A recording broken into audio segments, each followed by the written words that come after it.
everyone, my name is Surbhi Tiwari and I welcome you all on my channel Science सरल। तो आज हम पढ़ने वाले हैं एटमॉस्फेयर का एक और टॉपिक। एक्चुअली मैंने इसे पाइल अप कर दिया था, बट जो वीडियो मैंने बनाई थी वो अपलोड होने में प्रॉब्लम दे रही थी, इस वजह से मैं ये दोबारा से वीडियो शूट कर रही हूँ। अगेन दो इम्पॉर्टेंट टॉपिक, बहुत ही ज़्यादा इम्पॉर्टेंट टॉपिक आज हम पढ़ने वाले हैं, क्योंकि ये बहुत ही कंटेम्प्रेरी है। काफ़ी ज़्यादा क्वेश्चंस यहाँ से पूछे जाते हैं। तो एटमॉस्फेयर का जो सीरीज़ है या जो एनवायरनमेंट का जो पोर्शन है वो इनके बिना अच्छा नहीं है पढ़ना, अगर आपने इनको नहीं पढ़ा तो आज हम दो टॉपिक्स कवर करेंगे। पहला यूट्रिफिकेशन और दूसरा बायोमैग्निफिकेशन। ये दोनों ही बहुत इंपॉर्टेंट है, पोल्यूशन के ही टाइप हैं, ठीक। और आप कह सकते हो बायोमैग्निफिकेशन जो है वो वाटर पोल्यूशन से रिलेटेड है, और उसके अलावा जो यूट्रोफिकेशन है वो भी वाटर पोल्यूशन के अंदर आ जाएगा। क्यों, उसका रीज़न है। तो सबसे पहले हम स्टार्ट करते हैं आज का topic. See yes, which marker I use, okay black ले लेते हैं आज। आई होप लाइट का प्रॉब्लम जो मेरे वीडियोज़ में हो रहा था वो अब शायद नहीं होगा, ठीक है। तो मैंने चेंज किया है, एक्चुअली सेटअप को चेंज किया है मैंने, वॉल की डायरेक्शन को चेंज किया है। रिंग लाइट वगैरह मैं यूज़ नहीं करती हूँ, ठीक। तो सबसे पहले यहाँ पर आप बायोमैग्निफिकेशन डाल लीजिए हेडिंग, इट्स बायोमैग्निफिकेशन, ठीक। This is our today's topic.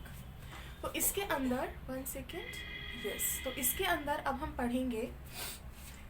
देखिए यहीं से वर्ड का मतलब निकालिए। बायो का मतलब something which happened in organisms, मतलब लिविंग्स के अंदर कुछ हो रहा है। मैग्निफिकेशन का मतलब किसी भी चीज़ का ज़्यादा हो जाना, राइट।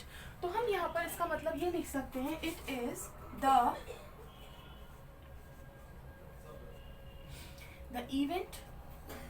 इवेंट और प्रोसेस where या in which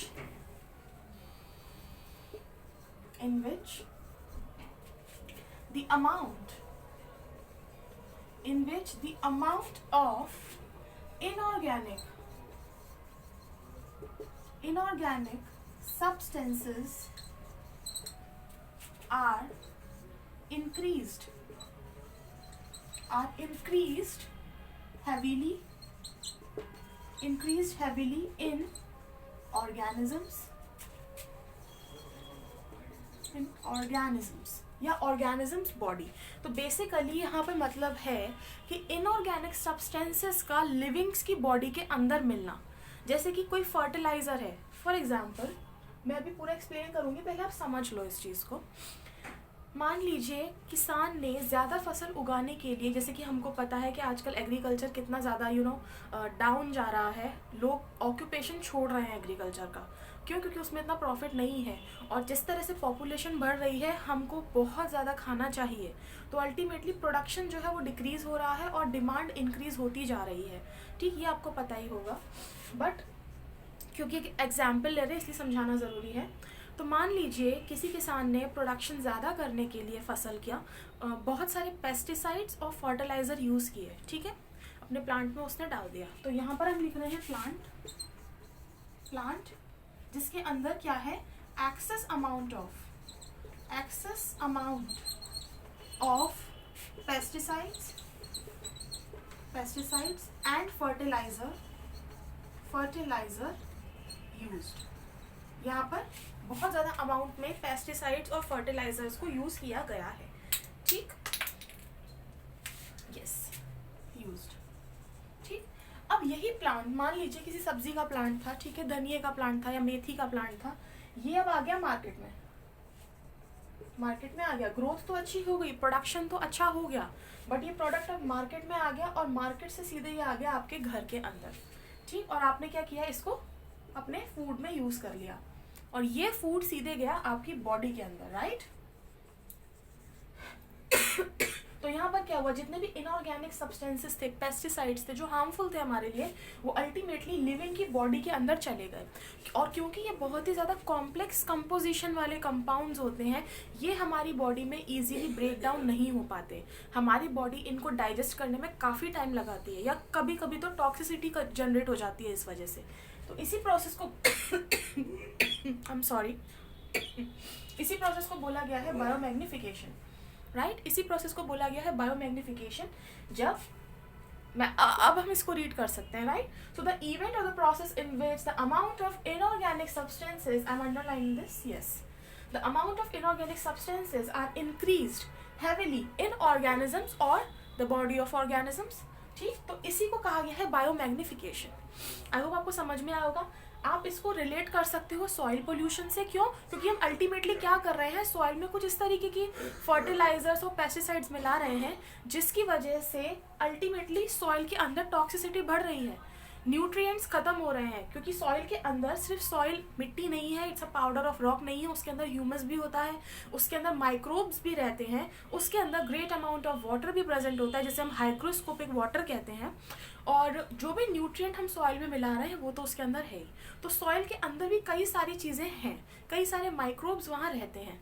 तो ये बायोमैग्निफिकेशन, ये बहुत ही करेंट और कंटेम्प्रेरी टॉपिक है जिसके बारे में एटलीस्ट आपको थोड़ा बहुत नॉलेज होना चाहिए।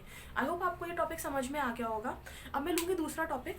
ठीक, बायोमैग्निफिकेशन के बाद अब हम पढ़ेंगे यूट्रिफिकेशन। यस,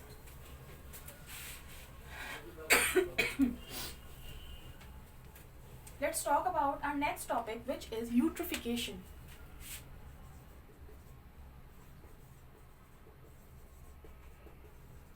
ठीक, यूट्रोफिकेशन, इसके अंदर हमें डायरेक्टली ये पढ़ना है कि किस तरह से ऑक्सीजन का अमाउंट वाटर में से कम हो रहा है और ऑक्सीजन की डिमांड बढ़ रही है। अगेन यहाँ पर क्या हो रहा है, डिमांड बढ़ रही है और सप्लाई कम है। अब ऐसा क्यों? ये यहाँ पर हम बात करेंगे किसी वाटर बॉडी की, राइट? यहाँ पर हम बात करेंगे किसी वाटर बॉडी की। और आप लिख सकते हो, मान लीजिए कोई पॉन्ड है, ठीक, कोई पॉन्ड है, उसके अंदर बहुत सारा सीवेज रिलीज किया जा रहा है। सीवेज या हाउस वेस्ट आप कह सकते हो, रिलीज किया जा रहा है, ठीक है। अब इस सीवेज से इस पॉन्ड के वाटर में क्या होने लग गया, बहुत सारे मिनरल्स बढ़ गए। क्योंकि आपको पता है सीवेज क्या है, ऑर्गेनिक वेस्ट होता है, ये बहुत सारा वेस्ट, ठीक, जिसके अंदर बहुत सारे न्यूट्रिएंट्स, आप inorganic compounds and organic compounds दोनों मिले हुए होते हैं, ठीक। तो इसके अंदर क्या हुआ, न्यूट्रिएंट्स, यहाँ पर क्या हुआ, न्यूट्रिएंट्स बढ़ गए। Increase in amount of nutrients, dramatically, बहुत ज़्यादा बढ़ जाना। एक होता है बढ़ना, which is quite good for us, but बहुत ज़्यादा भी किसी चीज़ की अति अच्छी नहीं होती, राइट।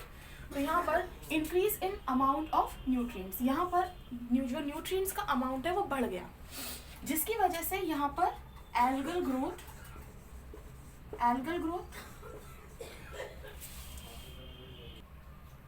यस। तो increase in great amount of nutrient का अमाउंट ज़्यादा होने की वजह से कई बार यहाँ पर एक्सेसिव एल्गल ग्रोथ देखी जाती है, एल्गल ब्लूम्स बनने लगते हैं। बेसिकली इसको क्या बोला जाता है, एल्गल ब्लूम्स, ये टर्म भी यूज होता है। Excessive amount of algae which present in fresh water resource is known as algal bloom. रुका हुआ पानी भी हो सकता है, क्योंकि रुका हुआ पानी भी अल्टीमेटली क्या है, it's a fresh water source, ठीक। एक्सेसिव एल्गल ग्रोथ, और क्या देखा जा सकता है, phytoplanktons, growth of phytoplanktons, again they are chlorophyll containing cells, ठीक है, जो कि कहा जा सकता है इवोल्यूशन के ऑर्डर में सबसे पहले थे, ठीक। फाइटोप्लैंक्टन, जूप्लैंक्टन्स आपने सुन रखा होगा इनका नाम। तो इनकी बहुत ज़्यादा ग्रोथ उस वाटर बॉडी में होने लगती है। अब एक बात बताइए, जब कंज्यूमर्स इतने सारे हैं तो ऑक्सीजन को ये कंज्यूम भी करेंगे, ठीक है, और CO2 को बहुत ज़्यादा अमाउंट रिलीज भी होगा। तो इसकी वजह से क्या होगा, यहाँ पर एक ऑक्सीजन की डेफिसिट पैदा होती है, डेफिशिएंसी पैदा होती है, जिसको हम बोल रहे हैं ऑक्सीजन डिमांड, राइट। तो अल्टीमेटली यूट्रिफिकेशन में होता क्या है, जो BOD है यानी बेसिक ऑक्सीजन डिमांड, ये बढ़ जाती है, डिमांड बढ़ जाती है, और जो डिजॉल्व ऑक्सीजन है वो कम हो जाती है। तो मैं यहाँ लिख रही हूँ डिमांड इंक्रीज और डिजॉल्व ऑक्सीजन यानी DO decrease. This phenomena is known as mineral enrichment या न्यूट्रिएंट एनरिचमेंट, ठीक है। तो यूट्रिफिकेशन का ही दूसरा नाम है न्यूट्रिएंट एनरिचमेंट। मैं यहाँ पे लिख रही हूँ, इट्स न्यूट्रिएंट एनरिचमेंट। जब हद से ज़्यादा न्यूट्रिएंट्स मिल जाएंगे जब हद से ज़्यादा खाना मिल जाएगा तो ऑब्वियस ही बात है कोई भी ऑर्गेनिज्म ग्रोथ ज़्यादा करेगा, मतलब जिसके फेवर में कंडीशन ज़्यादा होंगी वही उसी तरीके के ऑर्गेनिजम्स की ग्रोथ ज़्यादा होने लग जाएगी, जिसकी वजह से क्या होगा, डिज़ोल्व ऑक्सीजन, जो पानी में ऑक्सीजन का जो अमाउंट डिज़ोल्व रहता है, जिसकी वजह से पूरा एक तालाब जिंदा रहता है, उसके अंदर मछलियाँ रहती हैं, प्लांट्स रहते हैं, कई सारे ऑर्गेनिजम्स और भी रहते हैं, तो वो इस ऑक्सीजन की वजह से ही रहते हैं। जब इस ऑक्सीजन का अमाउंट गिरने लग जाएगा न्यूट्रिएंट एनरिचमेंट की वजह से, तो डिमांड यहाँ ज़्यादा हो जाएगी, जिसकी वजह से सप्लाई कम हो जाएगी। अल्टीमेटली होने क्या वाला है, यहाँ पर सभी ऑर्गेनिजम्स की डेथ होने वाली है। तो वो जो तालाब था या वो जो लेक थी वो ख़राब हो जाएगी, उसका पानी सड़ने लग जाएगा। ठीक, इसीलिए टाइम टू टाइम जो है वो पॉन्ड्स की सफाई कराई जाती है, राइट, इसी चीज़ से बचने के लिए। तो अल्टीमेटली इट कॉजेज डेथ, ठीक है, सभी ऑर्गेनिजम्स की डेथ हो जाएगी। तो ये 2 टॉपिक्स थे एनवायरनमेंट से रिलेटेड जो मुझे इसमें कवर करने थे। आई होप आपको समझ में आया होगा, और अगर कोई भी डाउट है तो कमेंट सेक्शन में आप मुझसे ज़रूर पूछिएगा। तो बने रहिए साइंस सरल के साथ, और आपको कोई भी सजेशन है तो मुझे प्लीज़ ज़रूर कमेंट सेक्शन में बताइएगा। So thank you for watching this video, bye bye.